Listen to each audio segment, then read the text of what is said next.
Okay, we will now begin with our first lecture. Okay, that is introduction to NLP. और आप देख सकते हैं जी मैंने स्लाइड्स आपसे शेयर की हुई हैं। क्या आप स्लाइड देख सकते हैं? Yes, sir.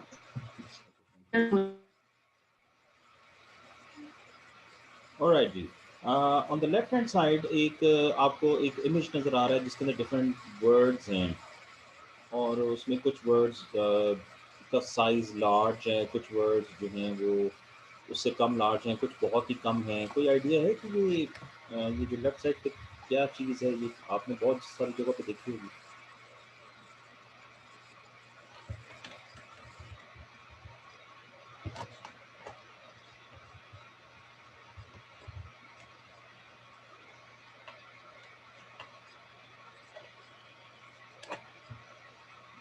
जी, एनीवन?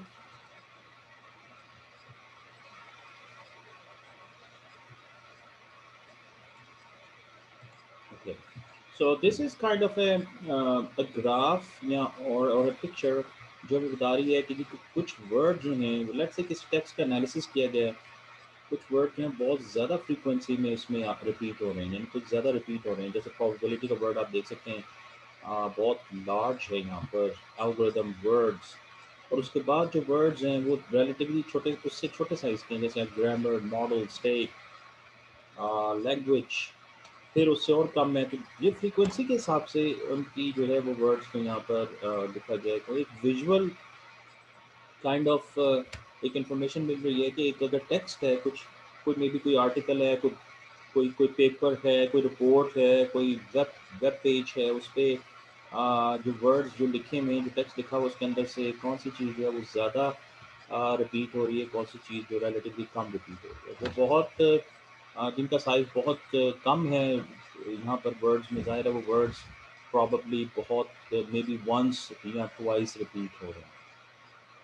तो ऐसी चीज़ें जो हैं ये आप बहुत दफ़ा आप आपकी नज़रों से गुजरी होंगी। तो जब कभी आप ऐसी चीज़ देखें तो एक मिनट के लिए उसको ज़रा आप अंडरस्टैंड करने की भी कोशिश किया करें कि ये क्या चीज़ है और ये इससे क्या इन्फॉर्मेशन है जो मुझे दी जा रही है।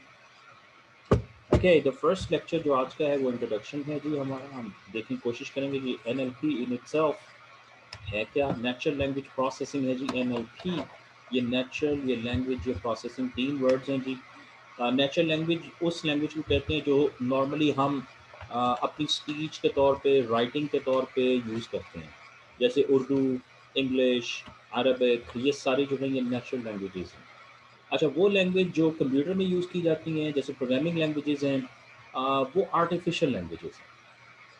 तो जो फर्स्ट चीज़ आपको पता होनी चाहिए कि नेचुरल लैंग्वेजेस वो हैं जो नॉर्मली जो डेली स्पीच के अंदर जो चीज़ें इस्तेमाल होती हैं, वो जो हैं वो जो हैं वो जो हैं वो नेचुरल लैंग्वेजेस, सॉरी। और जो आर्टिफिशियल लैंग्वेज, वो लैंग्वेजेस हैं जो कंप्यूटर के अंदर जिनको मोस्टली इस्तेमाल किया जाता है, फॉर एग्जांपल प्रोग्रामिंग लैंग्वेजेस। इसके अलावा एक होती हैं साइन लैंग्वेजेस। यानी साइन लैंग्वेज से मुराद क्या है, जैसा कि वो जो लोग जो डम और डेफ होते हैं, वो जब अपने आप को एक्सप्रेस करना चाहें तो वो हाथों से साइन बनाते हैं। So that is another language.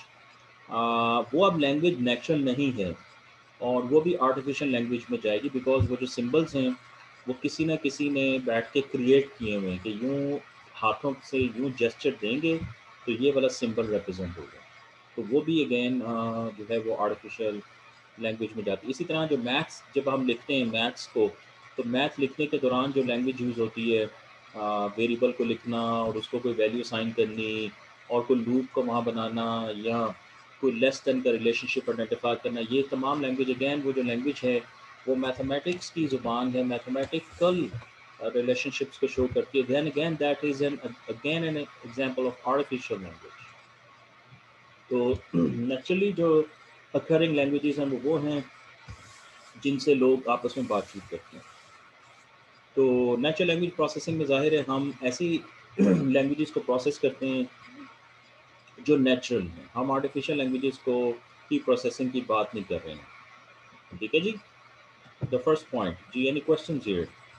तो नेचुरल वर्सेस आर्टिफिशियल लैंग्वेज, ये फ़र्क पता चल गया? मैंने कुछ एग्जांपल भी आपको दे दिए। Yes sir. Okay, yes sir. कोशिश किया करें कि अगर आप साथ में टाइप कर लें या ये चीज़ नोट कर लें। चलें, रिकॉर्डिंग तो हो रही है, may be you can play the recording back और उसमें से देख लें, लेकिन कोशिश क्या करें कि साथ में कुछ चीज़ नोट कर लें। ओके, ये आउटलाइन जो आज के इस लेक्चर की है, वो हम ज़ाहिर सिलेबस को एक दफ़ा देखेंगे, ग्रेड्स, एग्जाम पॉलिसीज़ वगैरह, टेक्स्ट बुक सजेस्ट रीडिंग वो हम देख चुके हैं। वैसे डिफाइनिंग द फील्ड हम बात करेंगे। तो बेसिकली आखिरी दो जो हैं इस पे ज़्यादा जोर होगा, क्योंकि पहले जो तीन हैं वो कुछ तरीके से हम नमाज से पहले पहले उन चीज़ों की डिस्कशन हम कर चुके हैं। तो goals of the course introduce you to the national language processing problems and solutions, कि ये फील्ड है क्या, इसके अंदर कौन किस तरह के प्रॉब्लम्स हैं और कैसे सॉल्यूशंस हैं उसके।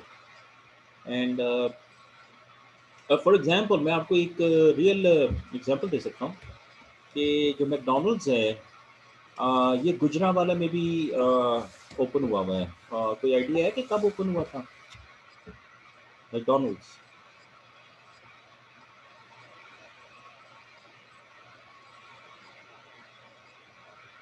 आपने कभी मैकडोनल्ड्स गए गुजरांवाला को कोई branch? No sir sir, idea ज्यादा नहीं है देर नहीं कब हुई, ओपन हुआ। लेकिन कि ज्यादा कब? देर नहीं हुई सर, इसको 3-4 साल ही हुए हैं तकरीबन। हाँ, ये भी रिसेंट हुई है। अच्छा, मैं आपको एक बड़ी इंटरेस्टिंग स्टोरी बताता हूँ ये मैकडोनल्ड्स गुजरांवाला की, क्योंकि जब मैकडोनल्ड्स ने गुजरांवाला में ओपन करना था तो उन्होंने डेटा चाहिए था कि ज़ाहिर देखिए हर जगह पे सेम मेन्यू नहीं रखते हैं मैकडोनल्ड्स वाले, अगर आपने गौर किया हो। देखिए पाकिस्तान में अगर आप हैं तो मैकडोनल्ड्स जाएंगे तो यहाँ पर जो जो वो सर्व करते हैं वो कुछ और है, लेकिन अगर आप किसी और कंट्री में जाएंगे, जैसे आप यूएस में चले जाएं, यूरोप में चले जाएं, इवन टर्की में चले जाएं या जापान चाइना में चले जाएं, तो वहाँ जो वो चीज़ सर्व करते हैं थोड़ी सी डिफरेंट भी होती हैं वो। तो अच्छा, खैर बात ये है कि वो जब गुजरांवाला में ओपन कर रहे थे तो उन्हें डाटा चाहिए था कि हम क्या चीज़ है जो लोग यहाँ लाइक करेंगे, ताकि हम उस लिहाज से अपना मेन्यू यहाँ लॉन्च कर सकें। तो इसमें हैरानगी की कोई बात नहीं है कि फेसबुक से उन्होंने डाटा जो है वो फिर बाय किया था एक्चुअली।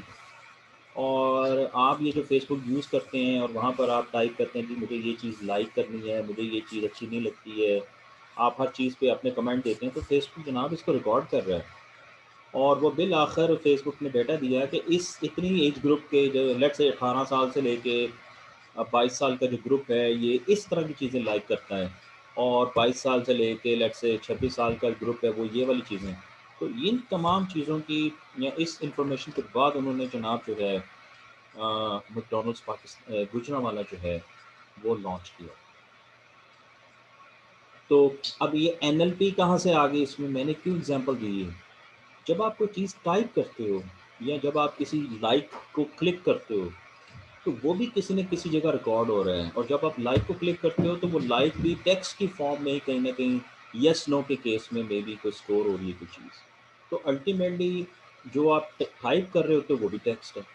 तो आपके टाइप रिटन टेक्स्ट को पढ़ना, उसको अंडरस्टैंड करना, और उसके बाद उसमें से चीज़ें निकालना कि लेट्स से ये बंदा जो है ये किन चीज़ों को लाइक कर रहा है, ये बंदा किन चीज़ों को डिसलाइक कर रहा है, ये बंदा किन चीज़ों पे ज़्यादा कमेंट कर रहा है, किन चीज़ों पे कम कमेंट कर रहा है। तो ये सारी चीज़ें जनाब जो हैं वो इसका आराम से टेक्स्ट से एनालिसिस हो सकता है। और नो डाउट कि ये NLP ही है जो इन तमाम चीज़ों को ये एनालिसिस करने में हेल्प करती है। ठीक है जनाब। Ultimate focus on handling ambiguity by probabilistic integration of evidence. तो हम जहाँ पर एम्बिग्विटी की बात आएगी, एम्बिग्विटी किसको कहते हैं जनाब?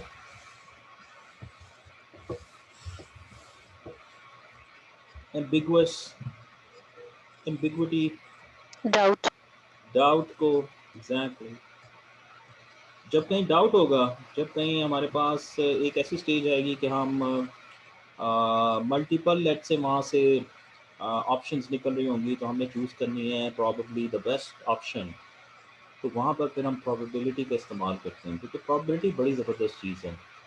वो जिसमें आपने कॉन्फिडेंस इंटरवल वगैरह पढ़े होंगे और आपने हाइपोथेसिस टेस्टिंग वगैरह की होगी, तो वो वाले सारे कॉन्सेप्ट बनाए इस मकसद के लिए गए थे कि जहाँ पर एम्बिग्विटी हो वहाँ पर फिर आपको एक ख़ास सर्टेन लेवल ऑफ कॉन्फिडेंस मिल जाता है। आपको ख़ास स्टैटिस्टिक्स जो है वो आपको ख़ास टूल्स प्रोवाइड करती है, आप उनको यूज़ करें, और उन टूल्स को यूज़ करने के बाद आप कहते हैं लो जी मैं इस हद तक सर्टन 90% मेरी जी मैं सर्टन हूँ कि ये काम ऐसे ही होगा। आप कहेंगे जी नहीं जी मैं 95% सर्टन हूँ जी ये काम ऐसे होगा, that is confidence interval and hypothesis testing. तो कुछ ऐसे काम भी हम इस कोर्स में भी करेंगे जहाँ पर हमें एम्बिगुइटी फेस होगी, और देखिएगा कि बहुत सारी जगह पर एम्बिगुइटी जो है वो फेस होगी, क्योंकि नेचुरल लैंग्वेज को अंडरस्टैंड करना या प्रोसेस करना it's not that easy. Although कि इसमें बहुत सारा काम हो चुका है, but still there is plenty to be needed to be done. और अ, जिसे कहते हैं कि इंग्लिश के अलावा अगर आप दूसरी लैंग्वेजेस की बात करें तो उसमें तो काम ही नहीं हुआ हुआ, तो देयर इज़ अ होल जिसे कहते हैं अ सी ऑफ अपॉर्चुनिटी फॉर एवरीवन के ज्वाइन कर सकते हैं और उसमें अपना कंट्रीब्यूशन कर सकते हैं। तो give you some hands on practice with there and handful of topics. कोशिश करेंगे कि आपको कोई प्रैक्टिकल भी कोई चीज़ जो है वो दिखाने की, करने की, और या आपको आइडिया देने की, ताकि आपको कोई डेटा सेट दिया जाए और आप कहा जाए लो जी पकड़ें इसको और इसके ऊपर ये काम करके दिखाएं, या इस काम को क्यों ऐसे करते हैं। तो ये 3 हैं जी इस कोर्स के गोल्स। जी any questions anywhere guys?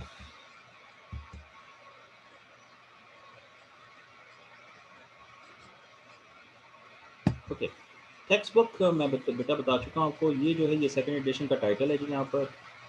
Third edition का जो पड़ी हुई है उसका टाइटल कोई नहीं है दिया उन्होंने। तो ये वाली बुक है स्पीच लैंग्वेज प्रोसेसिंग, तो ये फ्रीली अवेलेबल है। मैंने बता दिया था बेटा आपको, आप बेशक सेकंड एडिशन पकड़ लें, third edition it doesn't matter. ये इसका भी एक slp.html भी लिंक है, लेकिन मैंने आपको ऑफिशियल लिंक पहले दे दिया है। It has great overview of the field, explanation of techniques, algorithm की बहुत ज़बरदस्त किताब है, बहुत जिसे कहते हैं, और इतनी कॉम्प्लिकेटेड भी नहीं है कि आप इसको अंडरस्टैंड भी ना कर सकें। तो इनफ डेप्थ गिवन है कि आप बड़े आराम से डिफरेंट कॉन्सेप्ट्स को अंडरस्टैंड कर सकते हैं। जो सेकंड बुक है जिसकी अगेन वो आउटलाइन में मैंने बताई थी आपको, वो मैनिंग और शुड्जे की बुक है, foundation of statistical natural language processing. ये हार्डकोर जिन्होंने रिसर्च करनी है, पीएचडी वगैरह में जाना है, या वो कोई तगड़ा काम करना चाहते हैं, फॉर एग्जांपल एनएलपी के अंदर और डीप लर्निंग वगैरह इन चीज़ों को इस्तेमाल करना चाहते हैं, this is a very good book for them. इसकी जो है वो इससे पहले अगर वो पहली बुक पढ़ ली हो तो ज़्यादा अच्छा है, क्योंकि आपको वो बैकग्राउंड दे देगी। ये बुक फिर आपको स्टैटिस्टिकल टेक्निक्स की मदद से आप डिफरेंट कॉन्सेप्ट जो हैं उनके ऊपर उनको आप अंडरस्टैंड कर सकते हैं। थर्ड बुक जो मैंने आपको अगेन बताई थी वो है एनएलपी विद पाइथन। ये एक हैंड्स ऑन बुक है और जो पाइथन प्रोग्रामिंग लैंग्वेज को यूज़ करती है, और एनएलपी के अंदर जितने भी जो कॉन्सेप्ट हम क्लास में पढ़ेंगे उन तमाम की इम्प्लीमेंटेशन दिखाती है कि कैसे करते हैं। और तो मेरी बेटा आपसे रिक्वेस्ट होगी कि आप ड्यूरिंग द कोर्स कम से कम इस बुक को आप साथ में अगर फॉलो करते जाएँ। बहुत आसान सा कोड लिखने के लिए है इसके अंदर, वो डाउनलोडेबल है वो भी कोड जो इसका है। तो एंड इसके अंदर जो प्रोग्रामिंग लैंग्वेज यूज़ होती है, और आप देखोगे कि मोस्टली डेटा साइंस में, मशीन लर्निंग में, एनएलपी में, डीप लर्निंग में जो प्रोग्रामिंग लैंग्वेज ऑफ चॉइस है वो पाइथन है। और उसकी रीज़न ये है कि पाइथन के अंदर बेतहाशा जो काम है वो पहले लाइब्रेरीज जो है वो बिल्ट इन है इन तमाम काम को करने की, तो इसलिए तमाम लोग जो हैं वो पाइथन को प्रेफर करते हैं। ऑल्दो कि अगर आप जावा में करना चाहें, सी शार्प में करना चाहें, किसी और लैंग्वेज में करना चाहें, इट्स अप टू यू। लेकिन शायद लाइब्रेरीज का जो सपोर्ट है आपको सबसे ज़्यादा जो है वो पाइथन में मिलेगा। सो ये थर्ड बुक है जी। जी बेटा कोई क्वेश्चन हो तो मुझे बता दीजिएगा। More stuff to read and download, look at project at Stanford. ये इनका बड़ा मशहूर कोर्स है CS2 to 4N, जो कि है natural language processing with deep learning. Actually इस क्रिस्टोफर मैनिंग का कोर्स है, बड़ा ज़बरदस्त कोर्स है। ओके, तो ACL वेब जो है ये, अगर आपने पेपर्स रीड करने हैं, कटिंग एज पेपर्स, और आपका शौक है रिसर्च का, तो ये वाली वेबसाइट नोट कर लें, aclweb.org। ये NLP के अंदर जितने भी कटिंग एज पेपर्स इस वक्त दुनिया में पब्लिश हो रहे हैं, तमाम के तमाम यहाँ पर फ्रीली अवेलेबल होते हैं। उसी तरह से ये भी लिंक जो है ये भी एक इम्पॉर्टेंट लिंक है। इसी तरह से एक और वेबसाइट है, वो है पेपर्स विद कोड के नाम से, आप में से शायद किसी ने देखी हो, पेपर्स विद कोड। जी किसी ने कभी एक्सप्लोर किया है उस वेबसाइट को? जैसे जीशान भी बैठे हुए हैं, जैसे अहमद भी हैं, या कोई और है जो रिसर्च में इंटरेस्टेड हो, कभी बेटा कभी किसी को इत्तेफाक हुआ पेपर्स विद कोड वेबसाइट देखने का? नहीं सर, ये एक्चुअली वेबसाइट ये पहली दफा सुना है आपसे, ये पहले नहीं गुजरना हुआ यहाँ से। ओके, तो अभी बेटा अगर टाइम है तो पेपर्स विद कोड को गूगल करें, इस वेबसाइट पे जाइएगा। इसमें क्या है कि जी सर। जो दुनिया के मशहूर पेपर्स हैं, अगर उनका कोड, अगर उनके ऑथर्स ने वो कोड जो है वो पब्लिक डोमेन में रखा हुआ है कहीं गिटहब पे या किसी और जगह, तो ये ना सिर्फ आपको पेपर मिल जाएगा बल्कि उसका पूरा कोड, उसकी पूरी इम्प्लीमेंटेशन भी आपको वहाँ से मिल जाएगी। So this could be your, जिसे कहते हैं बड़ा ज़बरदस्त स्टार्टिंग पॉइंट फॉर रिसर्च में भी। अगर आप कोड ढूंढ रहे हैं, क्योंकि आपने ज़ाहिर है रिसर्च जब करनी होती है तो आपने अपने एक्सपेरिमेंट्स लिखने होते हैं, उनको रन करना होता है। ज़ाहिर है वो कोड ही होता है, प्रोग्राम लिखते हैं आप, डेटा सेट के ऊपर रन करते हैं, फिर आप रिजल्ट्स कंपाइल करते हैं। तो उस काम को करने के लिए तो आपको कोड चाहिए। तो यहाँ पर बेतहाशा पेपर्स हैं और बहुत सारी कैटेगरीज के अंदर पेपर्स हैं। खाली एनएलपी के पेपर्स नहीं हैं, और भी दूसरे एरियाज़ के एआई वगैरह, लेकिन तमाम के तमाम एरियाज जो हैं वो एआई के अंदर आते हैं। तो वहाँ के जी पेपर्स आपको मिल जाएंगे, तो नोट कीजिएगा, पेपर्स विद कोड, ये है जी वेबसाइट। एग्जैक्टली यूआरएल आप गूगल से देख लीजिएगा। That is one another important website अगर आप इंटरेस्ट रखते हैं रिसर्च में, और आप डीप लर्निंग या मशीन लर्निंग या नेचुरल लैंग्वेज प्रोसेसिंग वगैरह में। इसी तरह जिन्होंने रिसर्च करनी है वो कंप्यूटेशनल लिंग्विस्टिक्स, ये बड़े मशहूर जर्नल्स हैं जहाँ से आपको पेपर पब्लिश होते हैं। लेट्स से मेरा पेपर अगर कंप्यूटेशन लिंग्विस्टिक्स या नेचुरल लैंग्वेज इंजीनियरिंग या मशीन लर्निंग जर्नल में पब्लिश हो जाता है, तो मेरी तो यार 70% पीएचडी हो जाएगी। ये इतने हाईली प्रेस्टिजियस और हाईली रिप्यूटेड जर्नल्स हैं ये। तो इनके अंदर लोग जो हैं वो पेपर्स पब्लिश करते हैं, तो यहाँ से भी आपको कटिंग एज इन्फॉर्मेशन मिल जाती है। और प्रोसीडिंग्स जो हैं ACL है, JCML है, ये और फिर नाम ICML है, ये जो डिफरेंट हैं, ये कॉन्फ्रेंसेस हैं। और all available through may be हमारी लाइब्रेरी के थ्रू भी ये अवेलेबल हों। अगर आप गिफ्ट यूनिवर्सिटी की लाइब्रेरी में जाते हैं और वहाँ से आप एक्सेस करते हैं, तो ये आपको वहाँ से भी मिल जाएगा। लेकिन अगेन ये उन लोगों के लिए है जो शौक़ रखते हैं नई चीज़ों को एक्सप्लोर करने का, मेनली जो पेपर्स वगैरह रीड करते हैं, जो रिसर्च करते हैं। तो अगर आप उस क्लास में बिलोंग नहीं करते हैं तो आपको कोई ज़रूरत नहीं जनाब फिर इन चीज़ों को एक्सेस करने की। क्या ख्याल है? वैसे आप में से कितने लोग हैं जो MS में थीसिस का इरादा रखते हैं अभी तक जिन्होंने थीसिस नहीं किया, लेकिन वो आ, उनके ज़हन में है कि जी हम थीसिस करेंगे, रिसर्च करेंगे, सीखेंगे या वटएवर जो भी है। मुझे ये पता है कि अहमद और ज़ीशान जो हैं दोनों ये थीसिस कर रहे हैं इस वक्त।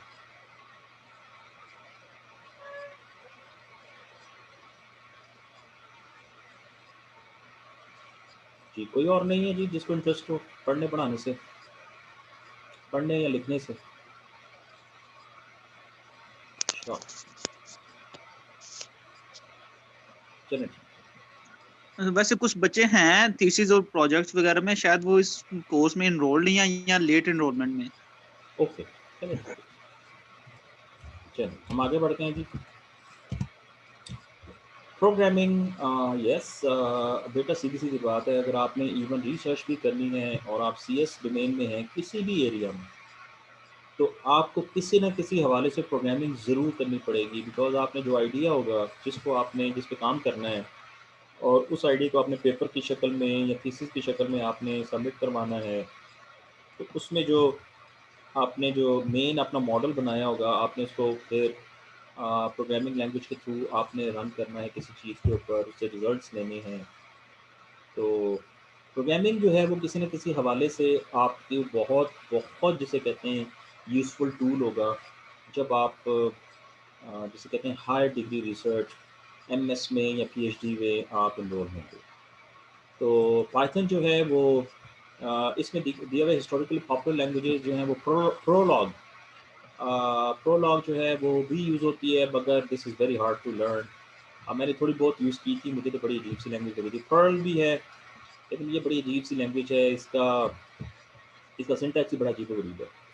तो मैंने कहा था पाइथन जो है वो बेटर सूटेड है, easy to learn, clean syntax, powerful features, सारी की सारी लाइब्रेरीज़, जो भी कुछ करना है आपने वो पहले से बना हुआ है। आपको सिर्फ ये पता होना चाहिए कि किस जगह पे मैंने किस चीज़ को इस्तेमाल करना है।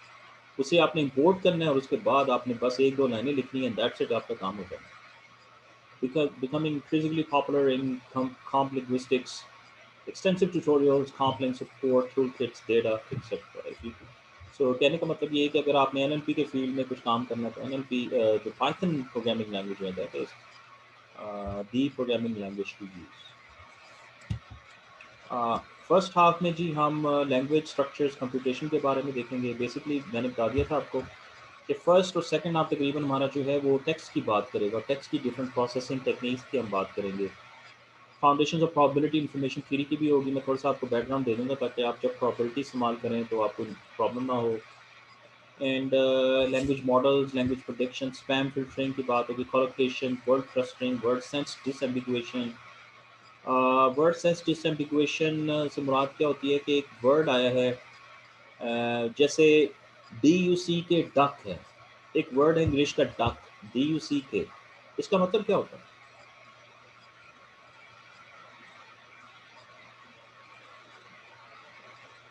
DUC K duck,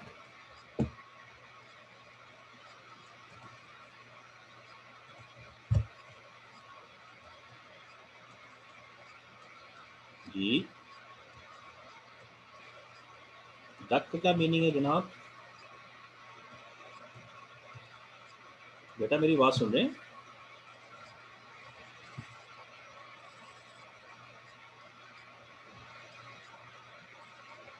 super radio silence है पूरी क्लास में। Anyone?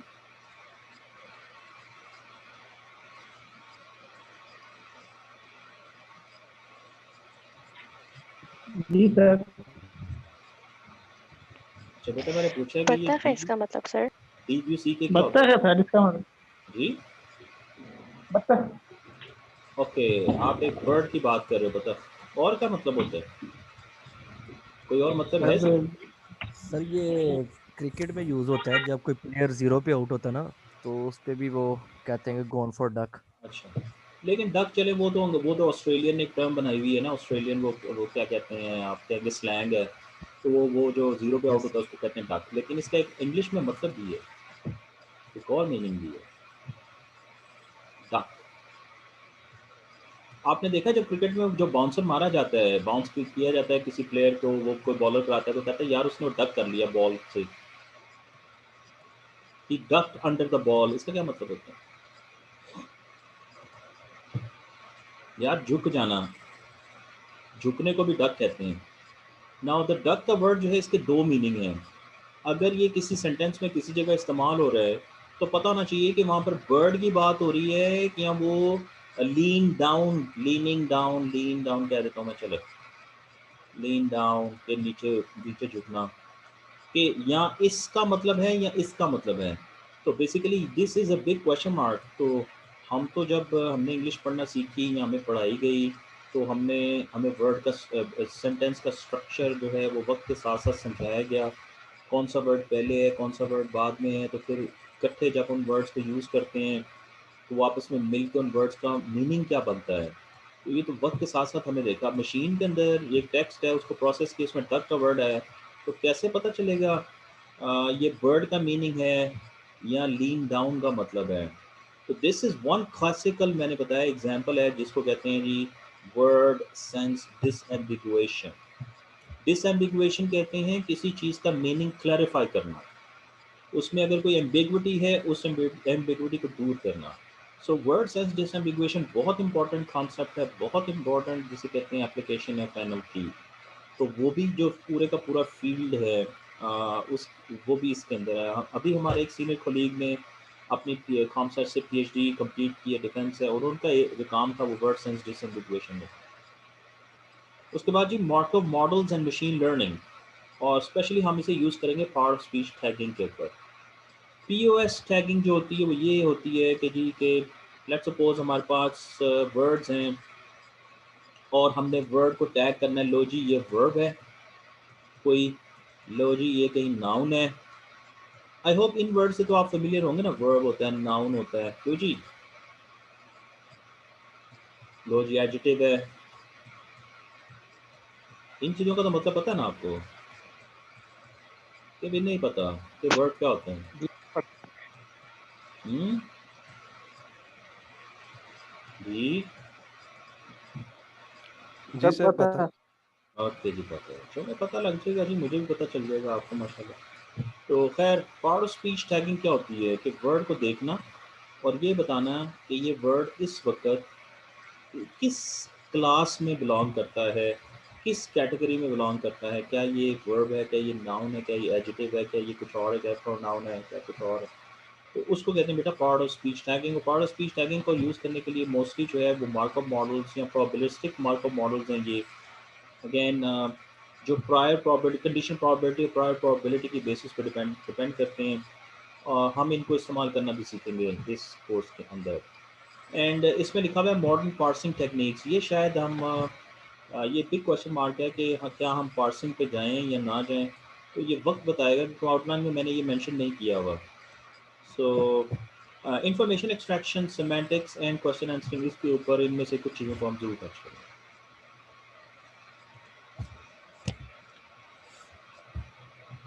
This covers the core topics in statistical NLP and several application text analytics are followed. Unit 1 linguistic and statistics essentials पे होगा।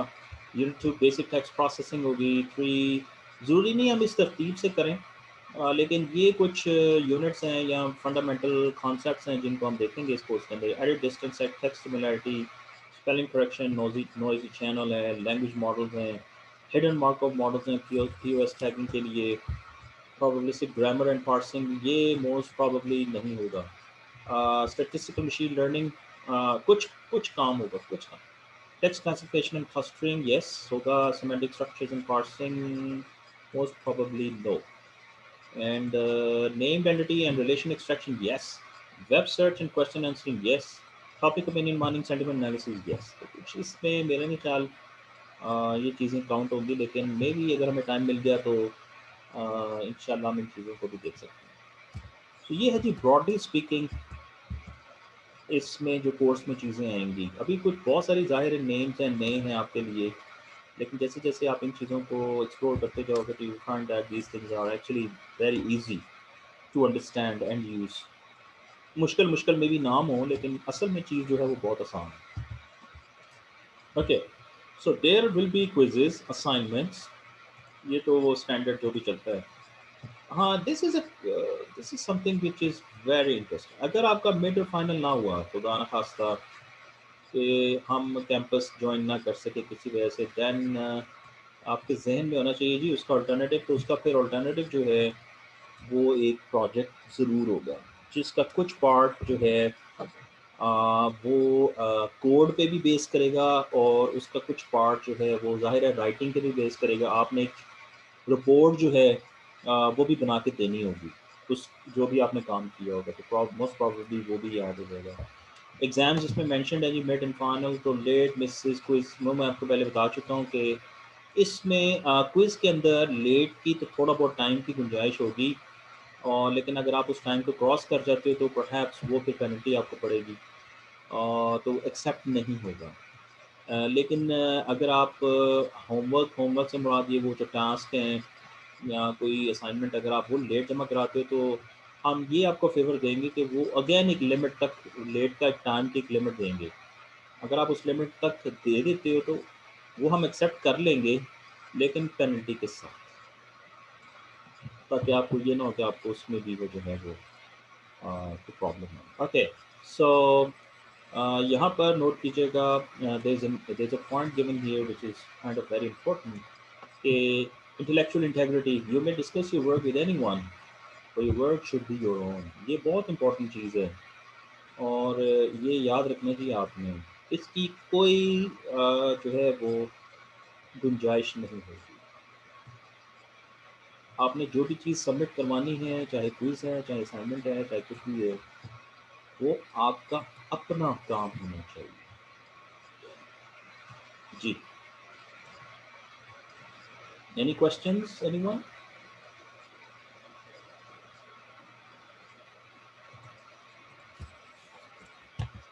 Not yet, sir. Thank you. Okay, let's begin. तो ये तो वही पुरानी चीज़ें थी जो हम बता चुके हैं। Where would you find NLP?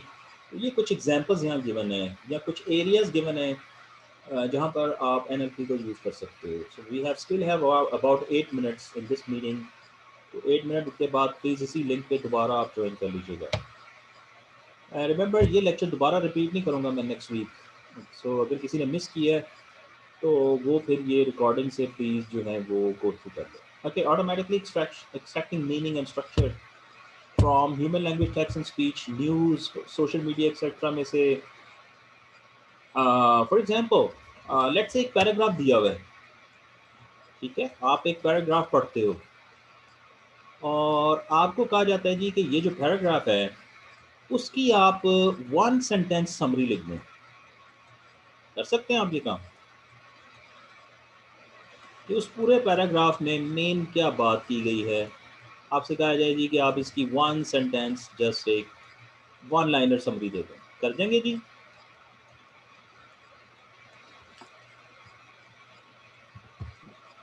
अच्छा, सर ना ये आगे वैसे ना इसका आगे से हाँ में जवाब आते हैं, ना आगे से ना में जवाब आते हैं। ये बड़ी खौफनाक क्लास है यार।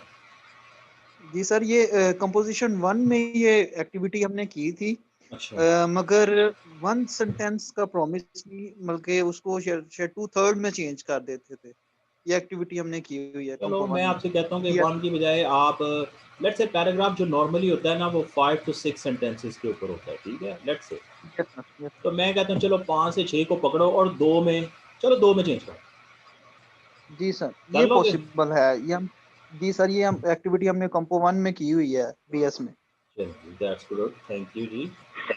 अब यही काम अगर आपने कंप्यूटर के थ्रू कराना है, कैसे कराएंगे? कि आप एक कंप्यूटर को एक लेट्स से न्यूज़पेपर है उसकी एक न्यूज़ देते हैं पूरी, और आप कहते हैं जी लो जी 10 से ज़्यादा टाइटल की है, वो भी तो एक समरी है ना। जो अगर आप टाइटल डिस्कवर करते हैं किसी चीज़ का वो भी तो समरी होती है ना। तो या आप पैराग्राफ देते हैं और कहते हैं यार इसमें काम की बात क्या हुई है, यस तो वो भी तो समरी है। तो ये मशीन कैसे करेगी हजूर? तो बेटा इस कॉन्सेप्ट को कहते हैं टेक्स्ट समराइजेशन। तो टेक्स्ट समराइजेशन भी एनएलपी का ही एक पार्ट है, और हमारे ग्रुप में भी एक मेरा साथी है वो टेक्स्ट समराइजेशन पे काम कर रहा है। ये बहुत मज़ेदार चीज़ है ये। मेरा बेटा मेरा मकसद है कि आपको डिफरेंट एरियाज़ डिफरेंट एप्लीकेशन समझाने कि एनएलपी जो है वो कहाँ कहाँ इस्तेमाल हो रही है।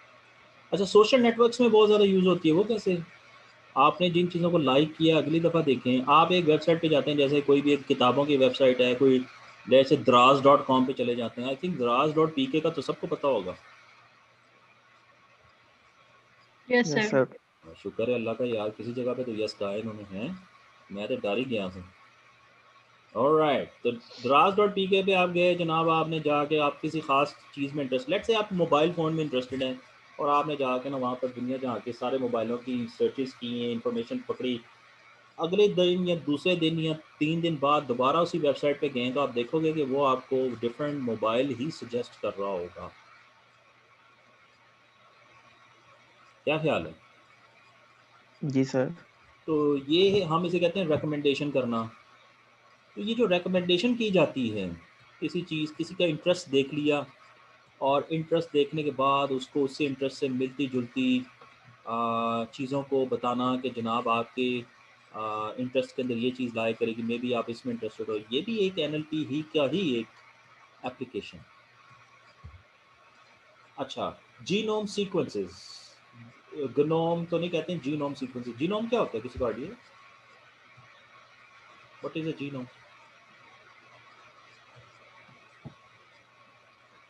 हाँ, कैसा मुश्किल सवाल पूछ लिया आपसे हैं। गूगल है जी सबके पास इस वक्त, गूगल से जरा देख के बताएं जीनोम क्या होता है।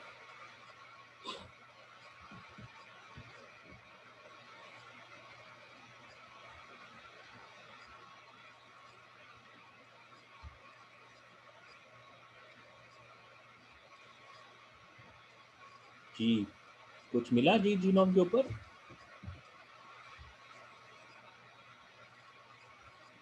आप आपको क्रोमोसोम का पता है? क्रोमोसोम का वर्ड सुना कभी आपने? जी सर। तो ये जिसे कहते हैं कि जो लाइफ है, लाइफ का अपना एक समझ लीजिए मैथमेटिकल मॉडल है, वो एक ख़ास पैटर्न है उसका। तो वो अल्लाह ताला ने जीनोम जीनोम बनाया होता है कि उसमें क्रोमोसोम्स होते हैं, क्रोमोसोम की इंकोडिंग होती है उसके अंदर।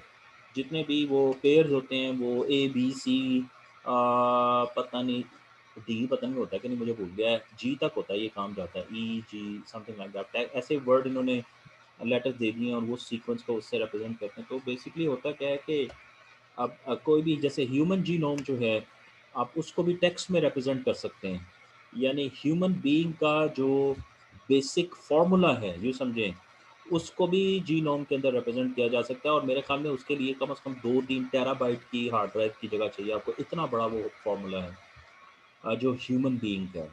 तो जीनोम सीक्वेंसेस और इनके अंदर से ये आइडेंटिफाई करना जी इस बंदे को डिजीज़ है, कौन सी है, किधर है, और पॉसिबली फ्यूचर में इसको कोई ख़ास किस्म की डिजीज़ हो सकती है, इसके जीनोम के अंदर किधर कोई प्रॉब्लम है जिसकी वजह से खुदा ना खास्ता उसको फिज़िकली कोई एबिलिटी जो है उसकी मुतासर हुई हुई है। तो बेसिकली ये तमाम चीज़ों की डिस्कवरी भी जो है अगेन आप, क्योंकि हम टेक्स्ट जीनोम जो है वो टेक्स्ट होता है और टेक्स्ट कोई प्रोसेस कर रहे थे, that again falls under NLP's umbrella. इसी के इसके बाद ही interacting with humans via language जैसे डायलॉग सिस्टम या चैटबॉट्स हैं। अब आप चैटबॉट यूज़ करते हैं, अगर आप चैटबॉट से बातचीत करें, टेक्स्ट टाइप करें या इवन आप उससे वर्बली बात भी करें तो वो आपको जवाब देता है, वो कैसे हो रहा होता है। इसी तरह गूगल पे आप क्वेश्चन पोस्ट करते हैं जी कि मुझे फ़लानी फ़लानी चीज़ बता दो, वो आपको वो डिफरेंट आंसर्स के वो पेजेस दिखाने शुरू कर देता है। वो ये काम कैसे होते हैं। एंड रिकमेंडेशन सिस्टम जैसे मैं बता चुका हूँ कि आप इस आपके इंटरेस्ट के मुताबिक आप जो चीज़ जिस पे इंटरेस्टेड हैं सिर्फ उन चीज़ों को ही आपको दिखाया जाए। वो ड्रेसेस भी हो सकते हैं, बुक्स भी हो सकती हैं, मोबाइल फ़ोन भी हो सकते हैं, कुछ भी हो सकता है। ये तमाम के तमाम जो डिफरेंट जो बातें हमने की हैं यहाँ पर, ये तमाम एप्लीकेशंस दरअसल एनएलपी के अंडर भी फॉल करते हैं। जी any questions on this one? मुझे फीडबैक दे दें, ये हम सही जा रहे हैं, कहीं पे कोई मसला तो नहीं है। मेरे बात करने में, मेरे बताने में कोई इश्यूज़ हैं मुझे बता दें ताकि मैं उनको देख सकूँ जो चीज़ें बताई जा रही हैं क्या वो आप समझ भी रहे हैं कि नहीं समझ रहे हैं, ऊपर कुछ से तो नहीं गुजर रही हैं। जी सर, समझ आ रही हैं। कोई इश्यूज़ कहीं पे आपको नज़र आते हैं, क्योंकि पता नहीं आपको बड़े बड़े जिसे कहते हैं लोगों ने पढ़ाया यार, मुझे तो डर ही लगता है। तो आप मुझे बता दीजिए, फीडबैक दे दीजिए जनाब कि आपको ये हमें प्रॉब्लम इस तरह से आ रही है, मैं मेक श्योर करूँगा कि ऐसा ना हो। तो ये लास्ट मिनट जी चल रहा है हमारा, तो जैसे ही ये मीटिंग एंड होगी तो प्लीज़ इसी लिंक पे दोबारा कनेक्ट कर लीजिएगा। ओके जी, लेट्स मूव अहेड। तो कमर्शियल वर्ल्ड में एनएलपी की एप्लीकेशंस, अच्छा Apple, Amazon, Microsoft, Facebook, Google,